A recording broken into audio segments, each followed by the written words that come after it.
ಹುಡುಗರ B cab ಮೆಥಡ್ನ ನಾನು ಪೈಥಾನಲ್ಲಿ ಉಪಯೋಗಿಸಿದ್ದೀನಿ solution ಕಂಡುಹಿಡಿಯೋದಕ್ಕೆ. ಹೇಗೆ ಅಂತ ಅರ್ಥ ಮಾಡ್ಕೊಬೇಕು ಅಂತ ಹೇಳಿದ್ರೆ, ಇಲ್ಲಿ ನಾವು 2 ಈಕ್ವೇಷನ್ ತೊಗೊಂಡಿದ್ದೀವಿ. ಇವೆರಡು ಈಕ್ವೇಷನ್ಗೆ ಯೂನಿಕ್ ಸೊಲ್ಯೂಷನ್ ಇದೆ ಅಂತ ಹೇಳಿ ತಿಳ್ಕೊಳ್ಳೋಣ. ಇದು ನಿಮ್ಮ ಸ್ಟ್ಯಾಂಡರ್ಡ್ ಫಾರ್ಮಲ್ಲಿ ಬರ್ದಿದ್ದೀನಿ, ಸರಿನಾ? ಸೊ ಈ ಯೂನಿಕ್ ಸೊಲ್ಯೂಷನ್ ಕಂಡುಹಿಡಿಯೋದಕ್ಕೆ ನಾವು ಬಿ ಕ್ಯಾಬ್ ಉಪಯೋಗಿಸೋಣ. So B C A B ಕೆಳಗಡೆ B1 B2, ಸಿ ಕೆಳಗಡೆ C1 C2, ಎ ಕೆಳಗಡೆ A1 A2, ಇಲ್ಲಿ B1 B2, ಸರಿನಾ? ಈ ರೀತಿಯಲ್ಲಿ ಬರ್ಕೊಬೇಕಾಗುತ್ತೆ. ಅದಾದ್ಮೇಲೆ x ಡಿವೈಡೆಡ್ ಬೈ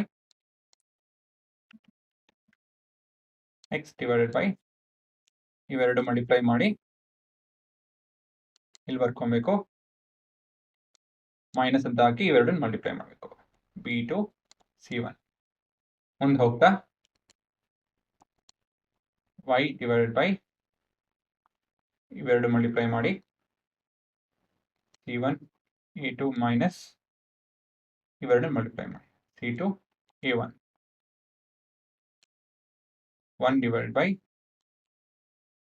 ಇವೆರಡನ್ನು ಮಲ್ಟಿಪ್ಲೈ ಮಾಡಿ A1 B2 ಮೈನಸ್ ಮುಂದಕ್ಕೆ A2 B1 ಅಲ್ವಾ? ಸೊ ಮುಂದಿನ ಸ್ಟೆಪ್ ಬಂದು 1 2 3 ಎಕ್ಸ್ಪ್ರೆಷನ್ ಅಂತ ಹೇಳಿ ಬರ್ಕೋಣ. ಇವಾಗ ಈಕ್ವೇಟಿಂಗ್, ಇದುವರೆಗೂ ನಾನು ಟೇಕಿಂಗ್ ಅಂತ ಬರೆಸ್ತಾ ಇದ್ದೆ. ಈಕ್ವೇಟಿಂಗ್ ಒಳ್ಳೆ ಪದ, ಈಕ್ವೇಟಿಂಗ್ ಅಂತ ಉಪಯೋಗಿಸಿದ ಮೇಲೆ equating first and third expression or term.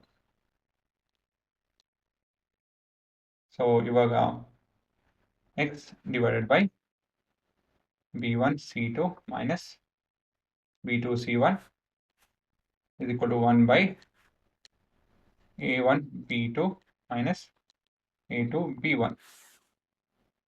ಇದನ್ನು ನಾವು ಕ್ರಾಸ್ ಮಲ್ಟಿಪ್ಲಿಕೇಶನ್ ಅಲ್ಲ, ಆ್ಯಕ್ಚುಲಿ ಇದು ರೀಅರೇಂಜಿಂಗ್. ಇದು A1 B2 minus A2 B1, ಸರಿನಾ? ಇದನ್ನ ಈ ಕಡೆ ಟ್ರಾನ್ಸ್ಪೋಸ್ ಮಾಡುತ್ತೆ, ಡಿವಿಷನ್ ಇರುತ್ತೆ, ಮಲ್ಟಿಪ್ಲಿಕೇಶನ್ ಆಯಿತು. ಈ ಫಾರ್ಮುಲಾ ಉಪಯೋಗಿಸ್ಕೊಂಡು ನಾವು ಎಕ್ಸ್ ಕಂಡುಹಿಡಿಯಬಹುದು. ಒಂದಷ್ಟು ಜನ ಬೈಕಂತ ಇರ್ತೀರಾ, ಅಷ್ಟೊಂದೆಲ್ಲ ಮೆಥಡ್ ಮಾಡಿದ್ರೆ ಕೊನೆಯದಾಗಿ ಒಂದು ಫಾರ್ಮುಲಾ ಇದೆ, ಏನಕ್ಕೆ ಅಷ್ಟೊಂದು ತಲೆ ಕೆಡ್ಸ್ಕೊಂಡ್ರಿ ಅಂತ ಹೇಳಿ ಬೈಕಡಿ. ಬಟ್ ಏನಂತ ಹೇಳಿದ್ರೆ, ಸೊಲ್ಯೂಷನ್ ಅಂತ ಇದೆಯಲ್ಲ, ಎಲಿಮಿನೇಷನ್ ಮೆಥಡ್ ಆಗಿರ್ಬೋದು, ಕ್ರಾಸ್ ಮಲ್ಟಿಪ್ಲಿಕೇಶನ್ ಮೆಥಡ್ ಆಗಿರ್ಬೋದು, ಸಬ್ಸ್ಟಿಟ್ಯೂಷನ್ ಮೆಥಡ್ ಆಗಿರ್ಬೋದು, ಕೊನೆ ಎಲ್ಲನ ಉಪಯೋಗಿಸ್ತೀವಿ. ಸಬ್ಸ್ಟಿಟ್ಯೂಷನ್ ಮೆಥಡ್ ಅಂತೂ ಪಕ್ಕ ಉಪಯೋಗಿಸ್ತೀವಿ. ಎಲಿಮಿನೇಷನ್ ಮೆಥಡನ್ನು ಒಂದಷ್ಟು ಕಡೆ ಉಪಯೋಗಿಸ್ತೀವಿ. ಏನಂತ ಹೇಳಿದ್ರೆ, ಮ್ಯಾಥ್ ಇವತ್ತು ಈದಲ್ಲಿ ಏನೇನು ಮ್ಯಾಥ್ ಕಲ್ತಿದ್ದೀರೋ ನೀವು ಉಪಯೋಗಿಸ್ತೀರಾ ಆಲ್ಮೋಸ್ಟ್ ಎಲ್ಲ ಮೆಥಡು. ಇದನ್ನು ನಾನು ಕೋಡಿಂಗಲ್ಲಿ ಉಪಯೋಗಿಸ್ತೀನಿ. ಸಬ್ಸ್ಟಿಟ್ಯೂಷನ್ ಬೈ ಡಿಫಾಲ್ಟ್ ಎಲ್ಲ ಕಡೆ ಉಪಯೋಗಿಸ್ತೀರಾ, ಆಯಿತಾ? ಸೊ ಬೇಜಾರು ಮಾಡ್ಕೊಳಕ್ಕೆ ಹೋಗ್ಬಿಡಿ, ಎಲ್ಲನೂ ಎಲ್ಲನೂ ಉಪಯೋಗ ಬಂದೇ ಬರುತ್ತೆ.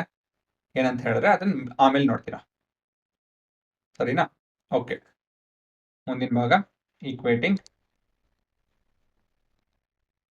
ಸೆಕೆಂಡ್ ಮತ್ತೆ third expression.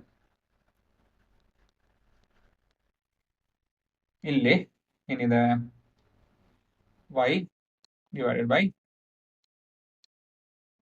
C1 A2 minus C2 A1 is equal to 1 divided by A1 B2 minus A2 B1.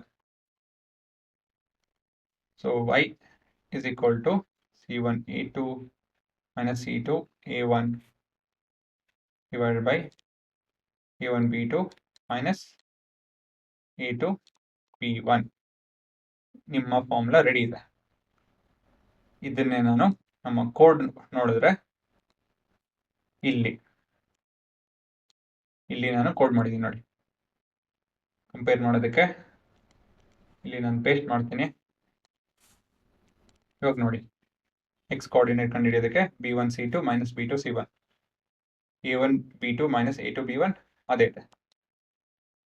y ಕಂಡುಹಿಡಿಯೋದಕ್ಕೆ C1 A2 minus C2 A1 divide by A1 B2 minus A2 B1 ಅದು ಕೂಡ ಸರಿ ಇದೆ ಅಲ್ವಾ? So ಇದನ್ನ ನಾನು ಉಪಯೋಗಿಸಿ ಮಾಡಿರೋದು. ನಿಮ್ಮ ವೆರಿಫಿಕೇಶನ್ಗೋಸ್ಕರ ಒಂದೊಂದು ಪ್ರಾಬ್ಲಮ್ ನೋಡ್ತೀನಿ. ಈ ಪ್ರಾಬ್ಲಮ್ನ ಮೊದಲಾಗಿ ಸಾಲ್ವ್ ಮಾಡಿದ್ದೀನಿ. ನೋಡಿಲ್ದವರು ಹೋಗಿ ನೋಡ್ಬೋದು. ಅದರಲ್ಲಿ ಉತ್ತರ ಬಂದು 4,-1 ಬರುತ್ತೆ. ಅಲ್ಲೂ ಕೂಡ ನಾನು ಕ್ರಾಸ್ ಮಲ್ಟಿಪ್ಲಿಕೇಶನ್ ಮೆಥಡ್ ಉಪಯೋಗಿಸ್ತಿರೋದು. ಇಲ್ಲಿ ನಾವು ಕ್ರಾಸ್ ಮಲ್ಟಿಪ್ಲಿಕೇಶನ್ ಮತ್ತೆ ಗ್ರಾಫಿಕಲ್ ಮೆಥಡ್ ಅಲ್ಲಿ ಎರಡು ರೀತಿಯಲ್ಲಿ ವೆರಿಫೈ ಮಾಡೋಣ. ಸೊ ಮೊದಲನೇದಾಗಿ ಪ್ರೋಗ್ರಾಮ್ 1 - 3 - 7 ಕೋಎಫಿಷಿಯಂಟ್ಸ್ ಕೇಳುತ್ತೆ.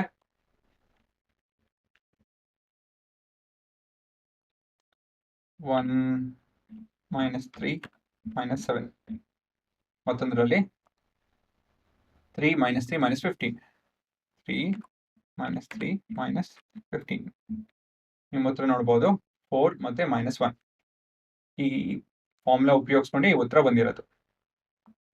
ನಮ್ಮ ವೆರಿಫಿಕೇಶನ್ಗೋಸ್ಕರ ಈ ಗ್ರಾಫ್ ನೋಡೋಣ ಇವಾಗ.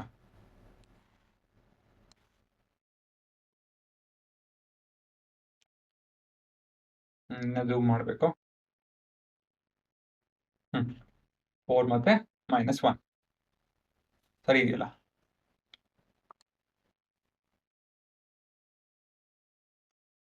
ಸೊ ಇದೆ ನಿಮ್ಮ ಫಾರ್ಮುಲಾ.